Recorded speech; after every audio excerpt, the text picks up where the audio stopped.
Keep dropping this pen. So sorry. Okay, are you ready? All right. Anybody here with us tonight for the first time? Oh my goodness. Well, welcome. You don't know anything about me yet other than what a klutz I am. All right. Let's all take a very deep breath. Close our eyes.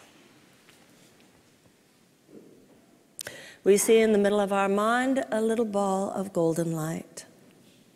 We watch this light as it begins to grow, larger and larger, until now it covers the entire inner vision of our mind.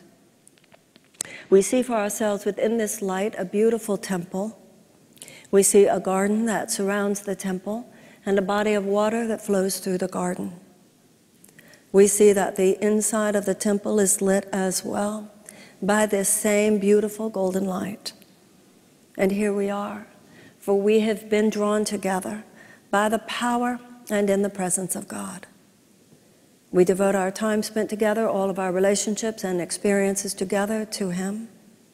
And we pray that His holiest Spirit be upon us. May we thus be lifted above and beyond the turmoil, the limitations, and the fears of this world to the endless love and peace that lay beyond. And so it is. Together we all say, Amen.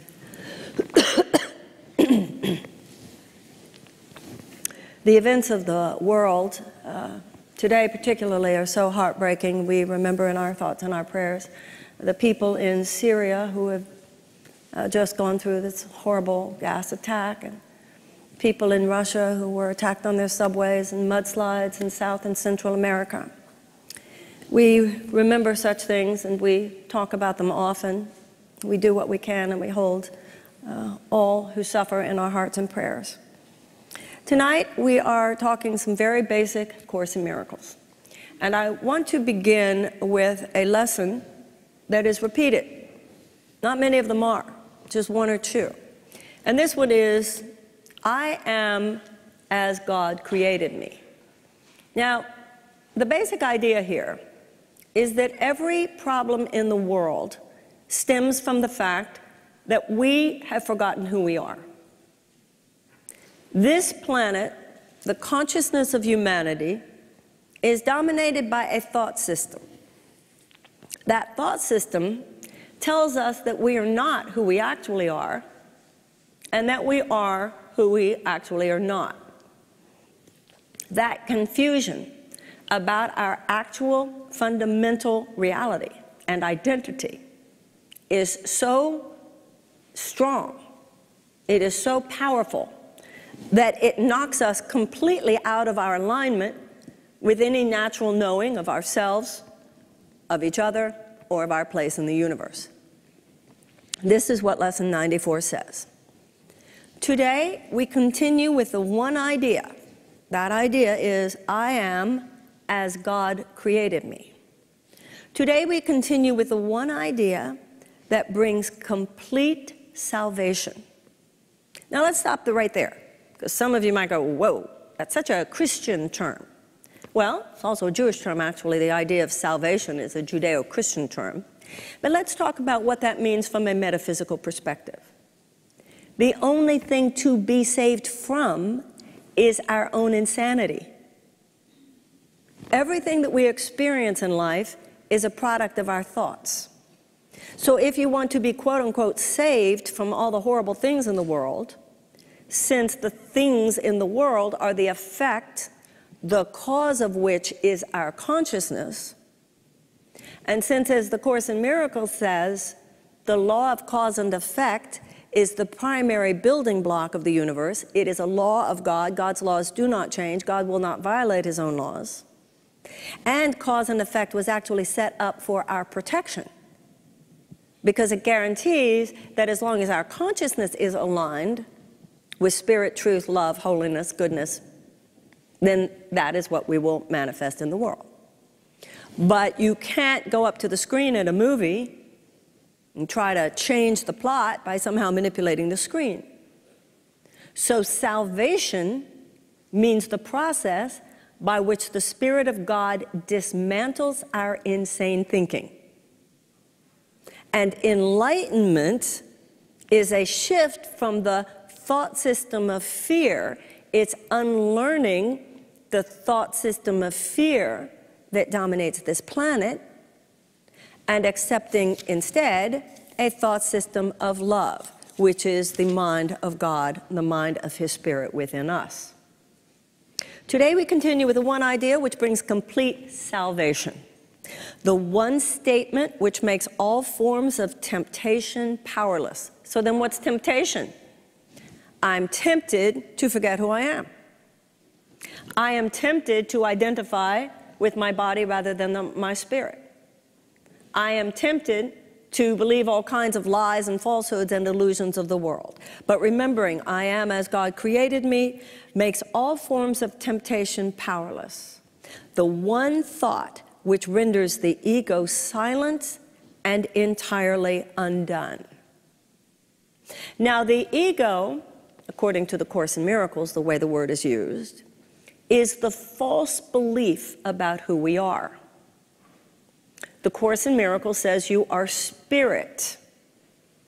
But as I said, the consciousness of humanity is dominated by a thought system based on fear. It is 180 degrees away from the thinking of God. And it tells you that you are a body.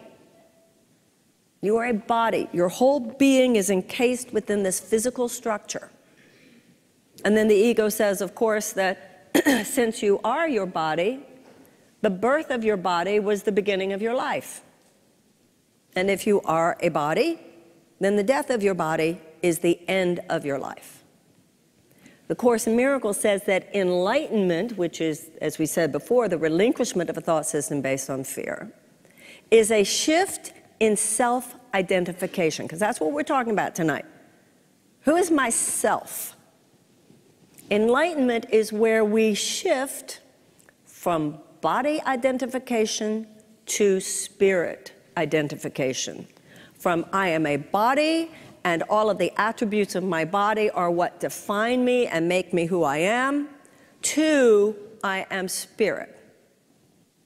Now, in recognizing that we are spirit, we realize that we do not stop at the confines of our body, but that the truth of who we are extends. Also realizing that who you are does not stop at the confines of your body. So even though within the construct of the three dimensions, it appears as though you're over there and I'm over here, on the level of ultimate reality, which is spiritual rather than physical, there is no place where you stop and I start. So on the level of ultimate spiritual reality, we are one. And that is the metaphysical meaning of the line, there is only one begotten Son. The traditional Christian interpretation of that line is that Jesus is the one Son of God. The metaphysical interpretation, the new spirituality, the new dispensation, whatever you want to, however you want to talk about that kind of thing, is that there is only one begotten Son means we're all in. You are as God created you. The sounds of this world are still. The sights of the world disappear. And all the thoughts that this world ever held are wiped away forever by this one idea. Here is salvation accomplished. Here is sanity restored. Now, Gandhi said the problem with the world is that humanity is not in its right mind. Gassing children in Syria, endless war, hatred. What does this denote? It denotes insanity. Because love is the only sanity. Love, which is the thinking of God, which is the presence of God, which is God, is sane. And when we are unaligned with the love that within us, we do not see clearly. Like when you think of mistakes that you've made in your life, and sometimes you go, I don't know what I was thinking. But at the time, it might have even seemed like a good idea. The Course in Miracles says, true light is strength, and strength is sinlessness. If you remain as God created you, you must be strong, and light must be in you. Now, the reason light and strength are in you is because the Course in Miracles tells us you are an idea in the mind of God. I am as God created me. God is thoughts. The Course in Miracles says if you have not embraced or recognized that God is an idea, it's because you haven't, then it's also true that you haven't recognized that you are an idea. You, the Course in Miracles says, are an idea in the mind of God. God is all there is. What is all-encompassing can have no opposite. So how does God create? God thinks, i.e. the will of God. You are an idea that God created. You are an idea that God is having. God never and cannot create more than what He is because He is everything. So all of the attributes of God are your attributes as well. The Course in Miracles tells us the only difference between you and God is that God created you, but you did not create God. So the Course in Miracles does not call you God, you know, one of those, therefore you are God. The Course in Miracles does not say that. You are a son of God. You are a child of God. That would be the philosophy of the Course. But because God is light, therefore your essence is light. It's like if God is green cloth, you're green cloth.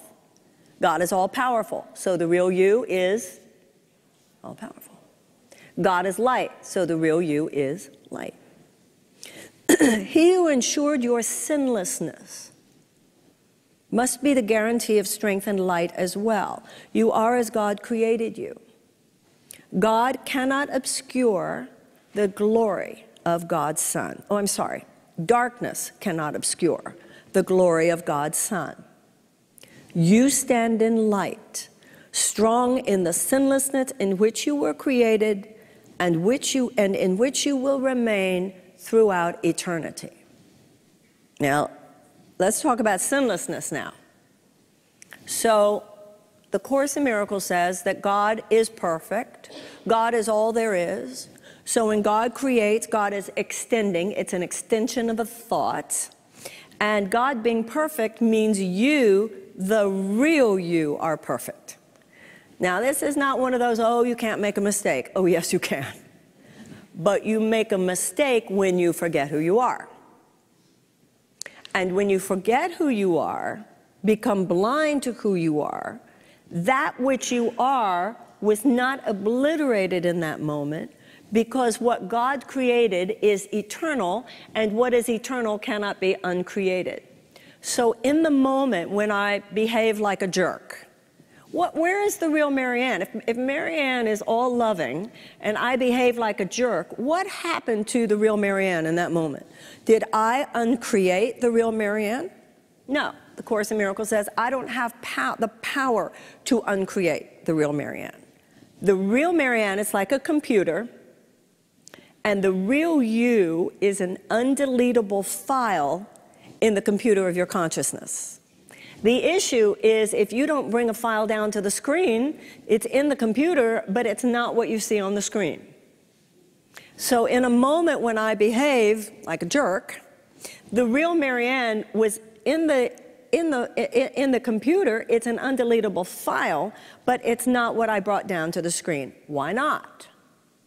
I didn't, because I was identifying with an aspect of self which is not the truth of who I am. I was identifying with body, and I was identifying with human circumstances, and I was identifying with human personality. And the Course in Miracles says, you are heir to the laws that rule within the world you identify with. Now, the world of the three dimensions, the world of the body, the Course in Miracles is not a teaching that this world is bad. That's not the message of the Course. The message of the Course is that this world is simply a screen onto which we project our choices. So in that moment, when I did not express my love, I simply did not choose the real Marianne.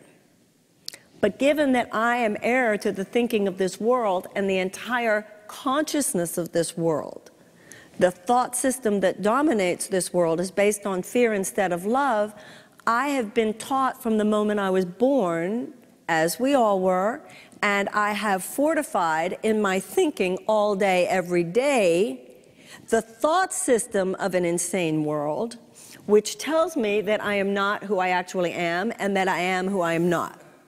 And therefore, I identify with an illusion about myself. That illusion, which is the ego, is the belief that I'm a body and I'm separate from all these billions of other bodies. It tells me that my mistakes are who I am. It tells me that I'm not valuable in and of myself, because in and of myself, as a creature of God, I am created perfect, I'm created light, I am created sinless. I cannot be uncreated. My birth was not the begin. My physical birth was not the beginning of my life, but the continuation. My physical death is not the end of my life. It is a continuation. And there is nothing that I can do to make myself more worthy. There is nothing I can do to make myself less worthy. There is nothing anybody can think of me to make me less worthy. There is nothing anybody can think of me that can make me more worthy. There is nothing anybody can do to me that can change the essence of who I am. Simple enough. It's not that that's complicated. But obviously what I just said is very different. It is a way of looking at myself that is completely different than the way the world teaches us to look at ourselves. Once again, the thinking of the world is 180 degrees away from the thinking of God. Now, our power or powerlessness in any situation is determined by who we think we are and why we're in the situation. Now, if I go into any situation and I'm identifying only with my mortal self, only with my body, and only with my circumstances, I am breeding fear. Because if I think that I'm just a body, then, as we say here all the time, that image from the Course, because it's so powerful, you can't overstate its importance. The analogy is so powerful. The Course in Miracles says you're like a wave in the ocean thinking you're separate from other waves. Well, think how big the ocean is. Now, the truth of the matter is no wave can separate itself from other waves. But if I'm thinking I am separate from the rest of the ocean, how could I not be terrified of the ocean? The truth of the matter is I'm one with the ocean. And if I realize I'm one with the ocean, of course I feel the power of the ocean is mine. Which do I identify with? One makes me feel terrified of every other wave. It could overwhelm me at any moment. I could be obliterated at any moment. I'm a tiny speck. What do I mean compared to all the waves in the ocean? And that's where most of us live. But if you identify as one with the ocean, then you are in a completely different psychological construct. You are in a completely different emotional construct. You don't go into any situation thinking you need to get anything, because only on a physical level do you need to get anything. And what happens in situations where you think you need to get something? Think about this. Think about in your love life. Think about in your relationships. Think about in your work life. Think about how it comes across when you're just a little too hungry. Now, there's the positive hungry. You're hungry to create. You're hungry to make it happen in a good way. But the kind of hunger that I'm talking about is this kind of on-the-make mentality that other people can smell. And it's repellent. It's not attractive. What is attractive is that which simply reflects back to you that which you already think you are. If your core belief is that you are not enough, and of your mortal self, how much can you be? No matter how beautiful you are, there's somebody out there who's as beautiful. And even if there's not, wait a few years. If you've achieved a lot, there's somebody out there whose resume is as good as yours. Or if you have achieved something that you think is better than somebody else's, what, are you going to have to live your whole life trying to make sure that you have that same achievement level tomorrow, or the next day, or next year? It's the way most of us live. And that is the level which is metaphysically the meaning of crucifixion. It's the ego's domain. It's what fear would do to you. Because the ego mind is always telling you, who do you think you are? Now, a spiritual realization, I am as God created me, means something else entirely. You are special, but no less special and no more special than anyone else. The Course in Miracles says all of the children of God are special and none of the children of God are special. On the level of body, you look different, you have a different identity, we all have different gifts. You might be better than some people at some things, worse than other people at other things. But on the level of spirit, because we're all one, the Course in Miracles says all of the children of God are special and none of the children of God are special. I remember when my daughter was very little and I was telling her how fabulous she was. And I was on the phone with my mother. And my mother said, Miriam, watch what you say to that child. And she meant, don't let her get conceited and get a big head. And I said, you don't have to worry, because I tell her that all her friends are also. So it's not that you're no big deal. It's that everyone is a big deal. Everyone is an infinitely big deal. So you are no better than anyone else, but you are no worse than anyone else, because we are all created as one. Our substance, who we actually are, is the same as everyone else. So then you're not going into any situation trying to get. As I said before, your power in the situation derives from your understanding who you are and why you're there. Your powerlessness in any situation derives from your forgetting who you are and forgetting why you're there. Your function derives from your identity. You are as God created you. You are love. Love is all that is. Love is God. Now, not only is God what is, but on the level of spirit, what God does and what God is the same thing. So it's not only that you are love, it's not only that your identity is love, it's that your mission is love. Your function is love. So when you wake up in the morning and you identify with your body and with the identity of the world, and once again, in some ways that'll be a good thing, or in some ways that'll be a not good thing. And then there are obviously some very positive things about identifying with certain aspects. You want to identify in a very healthy, appropriate way with your nationality, with your color, with your ethnicity, with your race, your religion. There are some very positive aspects of that. But everything is used by either the spirit or by the ego. So the spirit would say, let's say if you're Jewish, if you're American, if you're black, if you're gay, whatever. The spirit would say, your function is to stand within that system, expressing the highest aspect, the highest beauty, the highest manifestation of that ultimate identity. But the ego would say, oh, the ego would say all kinds of things. It might say you're better. It might say that you were threatened. It might say that you get yours, but then other people shouldn't get theirs, or whatever. The ego leads us to insanity. So if you wake up in the morning and you make your focus, that's why I am as God created me is one of the exercises in the Course. The Course has 365 days worth of exercises. These are lessons. It's no different than doing your yoga. What is yoga about? Yoga is about finding the correct position. And if you find the correct position of your physical muscles, it takes your physical muscles to a very strong and beautiful place. Now, if you go into an attitudinally correct position, it takes your attitudinal and psychological and emotional muscles to a strong and beautiful place. So you wake up in the morning. I've never read of any religious or spiritual system that doesn't focus on the power of the morning. Because when you wake up in the morning is when your mind is most open to new impressions. That's why we always talk here about don't go to the newspaper first. Don't go to the computer first.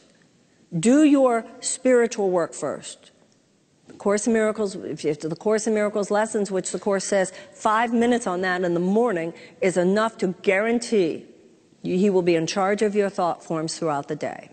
And so, for instance, if you wrote that, if that was your exercise that day, I am as God created me, you will have a different day. Your nervous system will be different. Your sense of self will be different. The energy you carry with you will be different. Everybody subconsciously knows everything. So if you realize I am as God created me, that's who I am. And it doesn't matter what other people think of me. It doesn't matter any of that. I know who I am. And if I make a mistake today, I remain as God created me. On that day when Marianne might have acted like a jerk. But I know if I am as God created me, the real me, I'm a decent person. And I might have messed up, but as I atone for my mistake, I know that God is all merciful. Atonement is such an important part of this process. There is no great religious or spiritual system within which atonement and amends do not operate. The Catholics have confession. You go through the year, oh, I did this, I did that, I confess. The Jews have that one day, the holiest day of the year in Judaism is Yom Kippur. I did this throughout the year, I did that throughout the year, I did this throughout the year. In Alcoholics Anonymous, you have to take a fearless moral inventory. You have to look at the exact nature of your wrongs. Not in order to identify with them, but because until you own them and atone for them, they remain operative in terms of your sense of self. Your sense of self will be such that subconsciously you feel you deserve punishment. Because deep down, you know you're guilty of going against your true self. And so then you will actually attract on a subconscious level punishment. Now, God knows you don't deserve punishment. God never judged you. God sees, the Course in Miracles says, our mistakes as mistakes to be corrected, not as sins to be punished, because, as we read, God created you sinless. God knows who you are. God knows that you are a sinless person who in that moment would have done better had you not gotten deeply confused. In those moments when you and I behave lovelessly, in that moment because of something that happened in our childhood, something that happened yesterday, something that happened in the world, whatever it was, in that moment, in some moment, it's like the wires in your brain get crossed. And in that moment, you don't know, you don't feel that you can express love and get your needs met. So God doesn't see you then as some terrible person, and because you did that terrible thing, you will be cast into hell after you die. Rather, the Course in Miracles says it was the ego mind which is, quote unquote, the enemy. The ego, which is the false belief about yourself, which, quote unquote, tempted you into the thinking that led to that behavior. And because of that, it wasn't, you are going to go to hell, but you're not going to go to hell after you die. And it's not God that's going to send you there. The ego is going to send you there, and it'll take maybe 5 minutes. And it will be either that the other person looks at you and obviously is going to reject you now because of what you just said, or obviously doesn't like you now because of what you just did, or the Course in Miracles says, this is really fascinating to me, it says even if you happen to be an enlightened master and so you don't throw any judgment back at me at all, I will still feel like you did because I will know what I just did. So when we talk about these principles, we're not talking about something that is separate from your mortal everyday existence. This is your power within your mortal existence. So we already talked about how that's what crucifixion means. Crucifixion is the experience of pain, anxiety, limits, chaos, randomness that the fear-based mind sends you into. But what's the message of the crucifixion?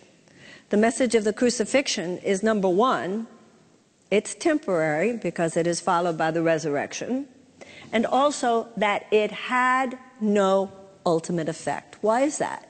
Because the whole time, the real you is just grooving. The real you isn't even going through this. One name for the real you is the Christ. Now, if you come from a Christian background or that's interesting and good for you and it works for you, call it the Christ. If it doesn't, you know, the Course in Miracles uses these traditionally Christian terms in very decidedly non-traditional ways in certain points, more psychotherapeutic and metaphysical. But that is the meaning of the word Christ in the Course in Miracles, the true you, the indestructible you. So to say that Jesus saves, look where that takes the sentence, Jesus saves. Jesus is a name for not only the Christ in you or the Christ in you or the Christ in you, but we're taught in the Course that Jesus is a name for the shared self. Once again, there is only one begotten Son. Now, if you know the work of the Swiss psychologist Carl Jung said if you go deep enough in your mind and deep enough in yours and deep enough in yours, that there is a pool of mental imagery that he called archetypes that we all share. But the Christ mind concept goes one step further. Not only if you go deep enough into your mind and deep enough into your mind and deep enough into your mind are there images that we share, the Christ mind means that if you go deep enough into your mind and deep enough into yours and deep enough into mine, it's the same mind. There is only one of us here. And on that level, which is the only truth, and that is a quantum space beyond time, beyond space at all. The realm of time and space is a teaching device, A Course in Miracles says. But our problem living in this world is we identify it as us. Now, within this world, people make mistakes. We've already talked about, if I woke up today and I behaved like a jerk. We make mistakes. And other people make mistakes too. So the ego mind says, my life will be perfect if I can just get rid of the mistakes. And I can make everything perfect on the outside. And first of all, it's impossible. It's impossible to make every aspect of your life perfect. It's impossible for you to expect every aspect of anybody else's life to be perfect. It's just impossible to seek perfection in this realm. And if that's what you're doing, because the ego says the only way you'll be safe is if all these things are working the way you think they should be working, because otherwise there is no value and there is no worthiness, you're constantly on this wheel of suffering because it cannot be done. And even if it is done, it can only be done on a temporary basis. That was the message of Buddha, that this world can only provide temporary peace. When your sense of identification is with that which lies beyond this world, it makes us able to relax into the imperfection of this world because we know that perfection is not of this world. And when I'm trying to make this world perfect, I am actually interfering with the natural plan of the universe by which things of this world will be brought into perfection and beauty and harmony in the presence of love. So the miracle is the self-correcting mechanism of the universe. There's a message in the Course, one of the lessons, I will step back and let him lead the way. So we were talking before how if you wake up in the morning and you think that you need to go get, we've laughed here together before about going into a meeting, what is your intention? I've heard so many people say that, what's our intention for this meeting? It's like this new sort of trendy, like, what's our intention for this meeting? It sounds kind of cool and law of attraction type stuff. But as we've talked about it before, let's talk about how sick it actually is. Because if I go into a meeting and I have my intention, what is my intention? To make the sale? My intention is to make things work a certain way, then that means my intention is subconsciously, I'm programming myself subconsciously to say anything to you or to do anything I need to do to exploit you, manipulate you, to get you to do what I think you need to do in order for my intention to be made manifest today. This is transactional, it is dark, it is corrupt, and we've had way too much of it already. Relational is the opposite. I am love, and I'm here to love you. You don't mention this, you keep it to yourself, obviously. Right? You wake up in the morning, you do your exercise, you thank God for the glory of this day, and you ask love how you might be its servant today. There's all this stuff, how you can use the metaphysical principles to get what you want, just decide what you want, and you can make it happen. And it's this way we have these days of turning God into your errand boy. You let God know where you want the apartment to be, what you want it to look like, how much you want it to cost. The person, write down everything that you want.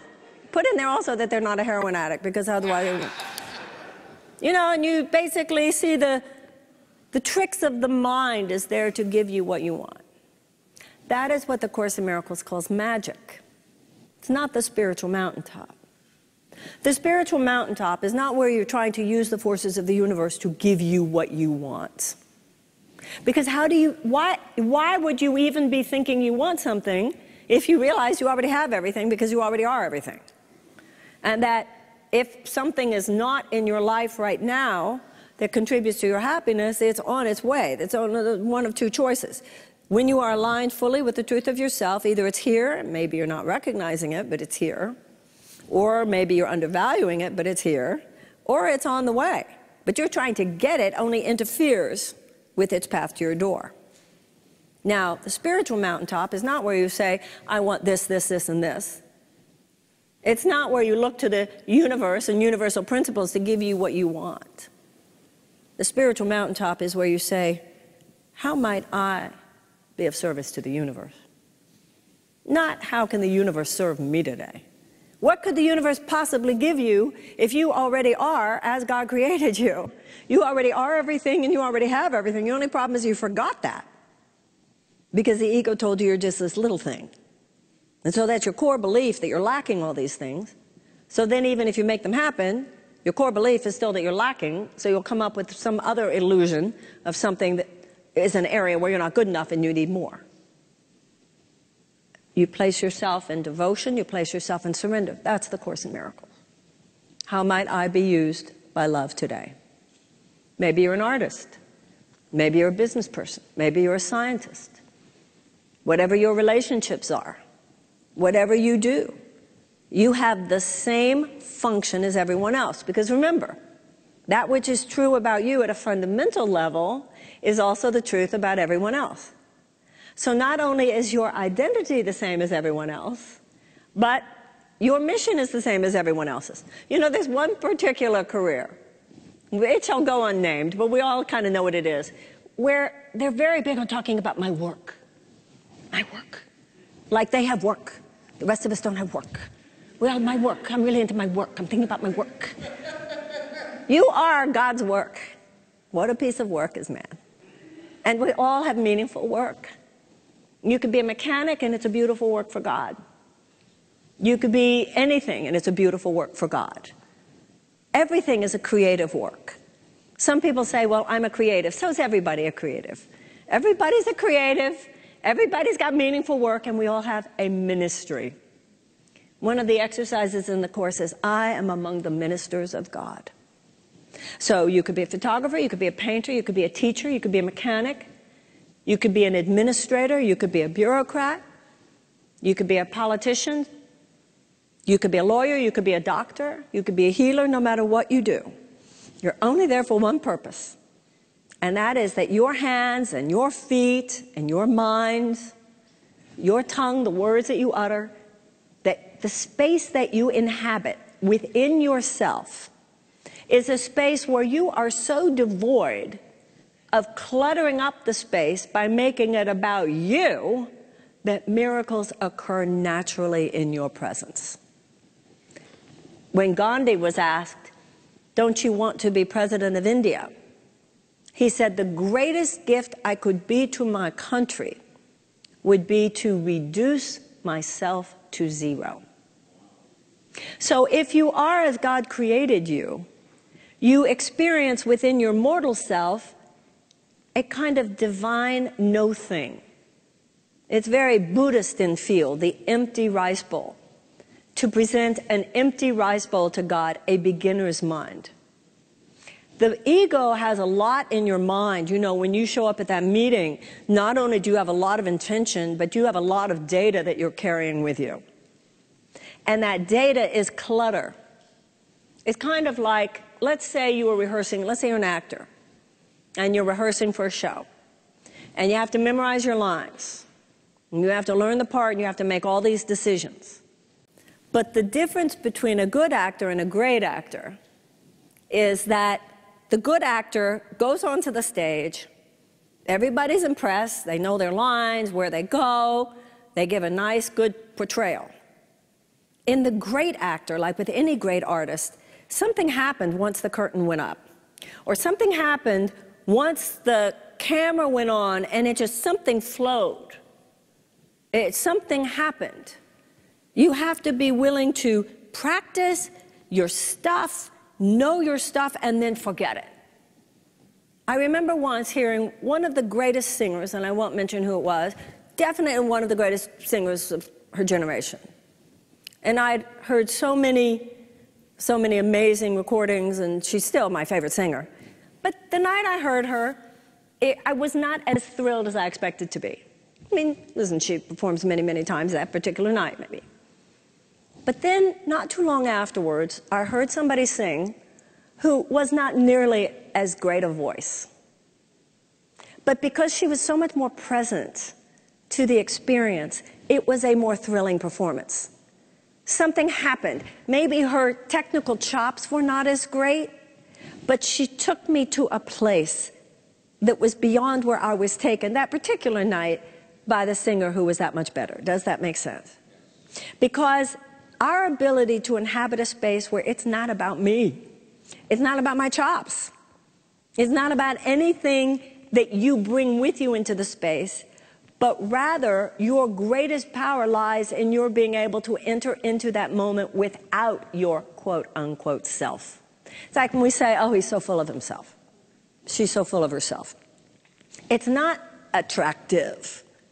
It's when there is a space of divine emptiness, that no thing is the space into which all things come and out of which all things perfect emerge.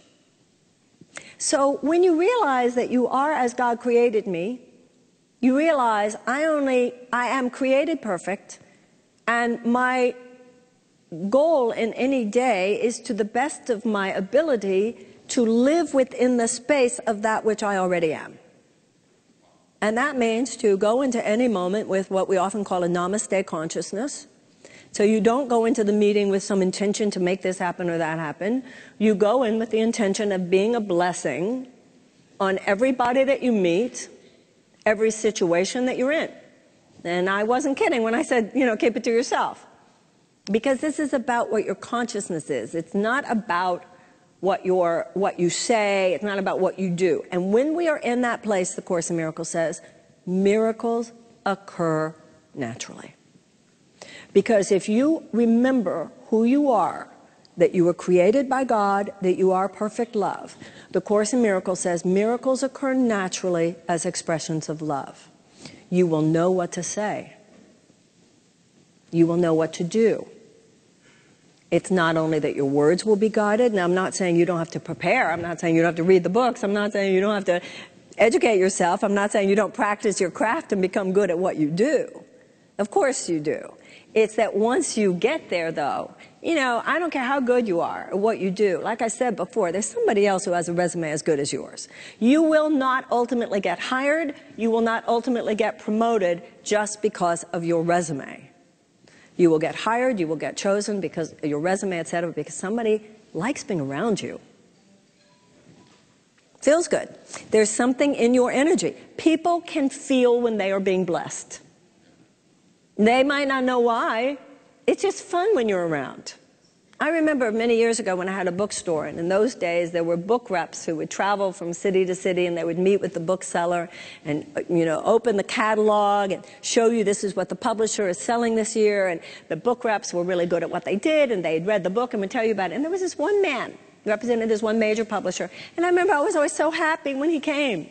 The way he knew his material, the way he was so excited about the books, his enthusiasm, it was a sales call on his part, but it was fun for me. And too many times we forget that. We forget we're all on the make these days. It's all transactional. It's all about how I can get you to do what I think I need you to do because I don't think I'm enough. We have become so upside down. It is so corrupting. Too many times we're not even telling our children that that's what matters most, to be a good person out there. The Course in Miracles says you were created to create the good and the holy and the beautiful. That's your mission. Something beautiful. Like we were talking about being a mechanic, let's say a car mechanic, and you fixed that car just perfectly. That was beautiful. Let's say you taught a child. You're a school teacher. And today there was some breakthrough. You spent enough time with that child, and you saw the child's eyes open. He or she got it. They got it. And they actually had an enthusiasm and an excitement. That was beautiful. There is no one here with any job, and it's had such a corrupting influence on our society that it puts so much of a purely financial value on jobs, on professions, that we forget the inherent and intrinsic value of anything we do if it is done with love and it is done as an act of service and an act of giving and an act and a work and a ministry through which we uplift the universe in which we live. Now, there's a line that's not from the Course in Miracles. It's kind of a traditional Christian phrase that a friend of mine always says, and she says, virtue is its own reward. We keep looking to get the reward. If I make enough money, I'll have the reward. If I have a certain kind of job, I'll get the reward. If I have the house, I'll get the reward. If I have the relationship, I'll get the reward. But that's so different than virtue is its own reward. There is nothing like it. It's like when John Lennon sang, I'll give you everything I've got for a little peace of mind. There is no reward like going to sleep at the end of the day, really knowing you did your best. And knowing that even in the place where you didn't do your best, you've already written the email to make amends. You've already done what you could, or you get where you were off, and you know that tomorrow I'm going to say something to that person. Atoning in your heart for the places where you didn't. Then you know that on this day, to whatever extent you could, somebody's life was better. So it was easier for somebody today.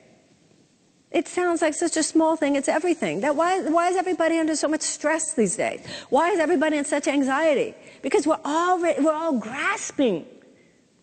That's what Buddha called it. We're grasping. It's the grasping mind. We're grasping for something, and we're grasping at people because we're trying to use people to help us grasp for something that's not them or us. It's insane. And it doesn't work. And it's eating us alive. And it's having a terrible corrupting influence on us. It's having a terrible corrupting influence on our society, on our civilization. And all we have to do is look outside ourselves and we see what insanity hath wrought. So this week, you know, the Course in Miracles are these principles that it says you can see these things as toys and they'll have the effect of toys in your life. You can see these things as just metaphors or symbols. Well, I don't know how much a metaphor or symbol is really going to help me in my life. But you can also see these principles as the principles by which God has structured the universe. And so I recommend, I submit for your mature consideration. You know, that's how we heal in life, one aha at a moment, at a time. That when you wake up tomorrow morning, you seek to remember, I am as God created me. I am a spiritual being. That doesn't make me better than other people, but it certainly means I'm no worse than other people. And I've gotten some things right and I've gotten some things wrong, but in the places where I've gotten them wrong, I'm going to atone. And the real me was not obliterated in the moments where I got it wrong. The story of the prodigal son is that the father's more excited to see the son who left and came back than the son who never even left. Nothing's a failure except what you didn't learn from. A bone, when it's broken and comes back together, is even stronger than before it got broken. So you can say, in those places where I've been off, I want to learn how to do it right. And one of the beautiful things about learning to get it right in the places where you got it wrong is that you have a great power that you would not have had with people who are now about to make the same mistake that you made. Because you really know what you're talking about when you say, I recommend you don't do that. And they know that you know, and maybe you can even share a story or two. Otherwise, you're missing out on what life is about.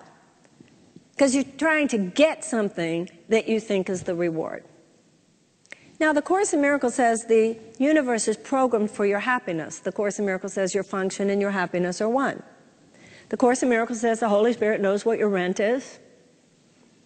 You are already programmed, just like the acorn is programmed to become the oak tree, and the embryo is programmed to become the baby. You are programmed to manifest at the highest level of your potential for this lifetime, which happens to be infinite. So where you live and how much money you make and your professional accomplishments and your relationships, the universe wants you to have those things. The universe wants you to have those things which will uplift you. And it's in the places in your life where you forget who you are, that because you are fundamentally misaligned with your sense of your own source, you're unaligned with God, which will make you unaligned with other people, because if you're unaligned with God, you're unaligned with the memory of who you are. So you're unaligned when you talk to other people, because you can only see in other people what you see in yourself. So if I think I'm just this imperfect person who doesn't quite have enough, guess what? You will appear to me like an imperfect person who doesn't quite have enough. But if I'm willing to know that there is a Spirit of God in me that makes me infinitely worthy, regardless of my mistakes, then I am able to develop that second set of eyes to make me see your infinite worth regardless of your mistakes. That will make you want to be around me. But it will also make me wiser about whether or not you should be. So you don't have to worry. That's what it means to leave all things into the hands of God. The Course in Miracles says, if you were left to have to control the universe, you would have every reason to be fearful. But you don't. So the idea here is you can let the same power that keeps planets revolving around the sun, the same planets that makes flowers grow, the same power that makes embryos turn into babies, you can, if you choose, let that power run your life. Or you can try to do it yourself, your choice. And yet, that's where most of us live, trying to control the universe, because we do not realize that on a spiritual level, it's not a random universe. We don't have to live within the chaotic domain. The real you doesn't live in chaos. The real you doesn't live in randomness. That's a mortal realm. That's a physical realm that is not your true home. And the Course in Miracles says everyone here has like a feeling that I have a secret. And you think that nobody else could possibly guess your secret. And your secret is, I think I'm an alien here. And the Course in Miracles says the reason you think that is because you are. This world is not your home. And you've been told that this world is not your home. This world is not your home. Your home is beyond this world. And you are here in this world to remember home, so that that brings the forces of this world back into alignment with the truth of home. That will make this planet our home, a non-hostile place, a peaceful place. That is our job. That is where we're headed, and we will ultimately get there. Does that make sense? So in our meditation tonight, let's surrender to God all the battles that we wage based on our false belief of what we need to be and what we need to do and how we need to make ourselves different, how we're not good enough, or how we think we're better.